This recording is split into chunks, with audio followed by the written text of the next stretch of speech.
as you all know, Ethiopia has planned to reach 100% electricity access by 2030. This is actually planned to do it through the extension of the national grid and also through off-grid mechanisms.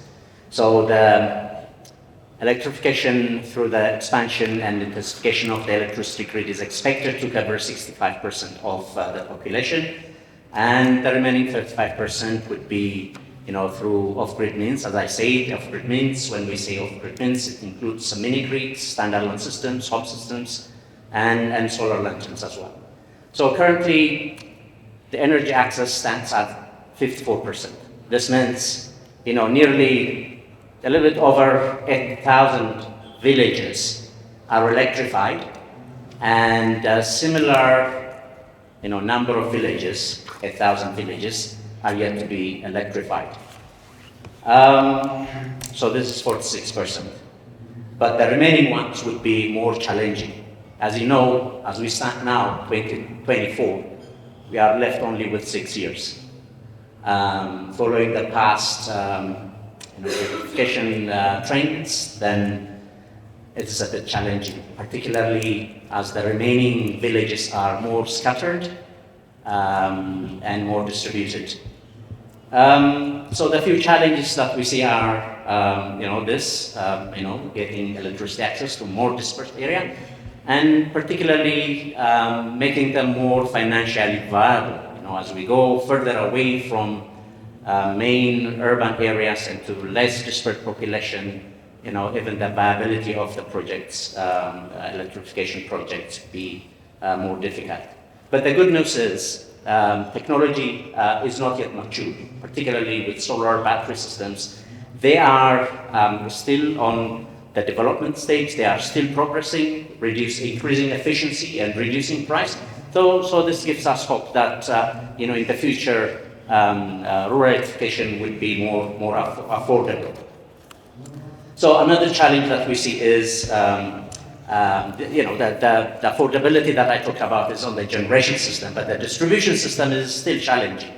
In the recent projects that we advised, community cooperative-owned projects and other mini-grid projects, the distribution system or building the distribution network is equally expensive, if not more expensive, here in Ethiopia for mini-grids. So basically, I think we need to think how we build the distribution systems. Maybe we need to think a little bit, further from the traditional means of building distribution networks. Sometimes in most villages, low voltage system might work, but traditionally, using transformers to boost up and then to reduce down to low voltage system, that makes the system very costly, and the cable cost as well would make the whole system unaffordable. So the first mini-grid system built in the country, official one, regulated, licensed, is in 2015-16. I usually boast about that one. It is our company, Ethio Resource Group, that built it, however small it might be. The size is too small, but we always say that it is a pipe cleaning project because all the regulation that was that was anticipated that it was there were not really very effective in terms of dealing with the trifles, the little things that need to be put in place.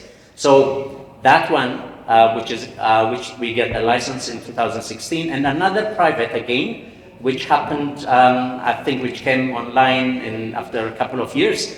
I think they were precursors, and they've actually prompted the development of the mini-grid directives, which is now valid, and many private and non-cooperative or non-government kind of mini-grid system need to abide to. So, there are different business models that we've actually seen in Ethiopia, but mostly is the utility model, that EU has actually built. Initially, The first 12 built, this is in 2018, through the support from the World Bank, and then the next 25 systems through the support of African Development Bank. And then now, some of them are completed and some are not, but the new Adelaide project supported by the World Bank, which targets to develop over 200 mini-grids and about 1,400 institutional systems. These are all bringing opportunities to learn more and also challenges as to how we would be able to implement them on time. We have actually seen some of the mini-grids established, including ours, and sustainability, particularly in terms of financial sustainability, and of course, technical sustainability as well. Maintaining and keeping them running is quite a challenge, because the revenue streams, as you might have actually seen even in other African countries, the first 2, 3, or 4 years of mini-grids, demand doesn't grow, except those that are consumed for lighting, which don't really generate sufficient revenue to cover the running costs. And these are the critical times. These are the first 4 years. This sometimes determine the sustainability of the project, because if they don't generate sufficient revenue to cover the costs, the running costs, and then, usually some projects actually fail.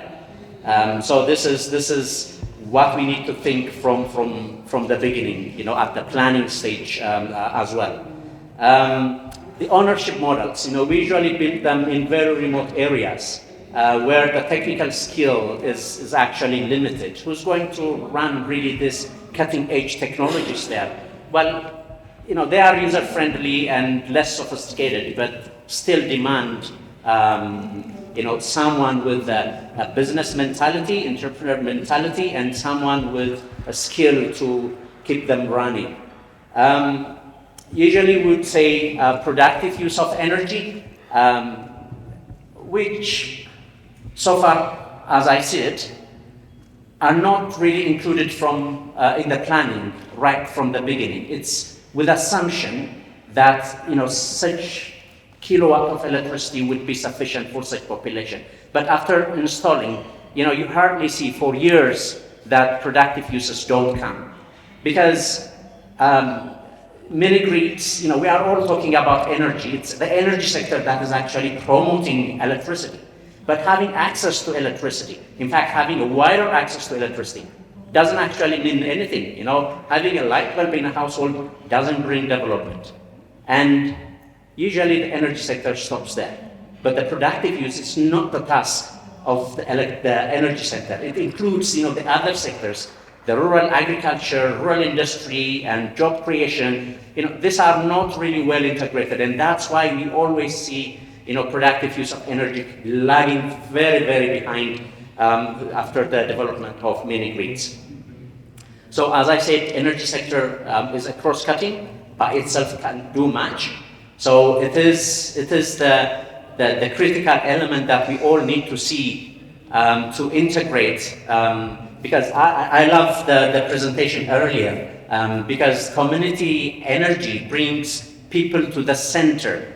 We need to bring people in the center, because the very reason that we provide electricity is to bring rural transformation, to bring rural development. So that one requires perceptions beyond electricity or beyond the energy sector.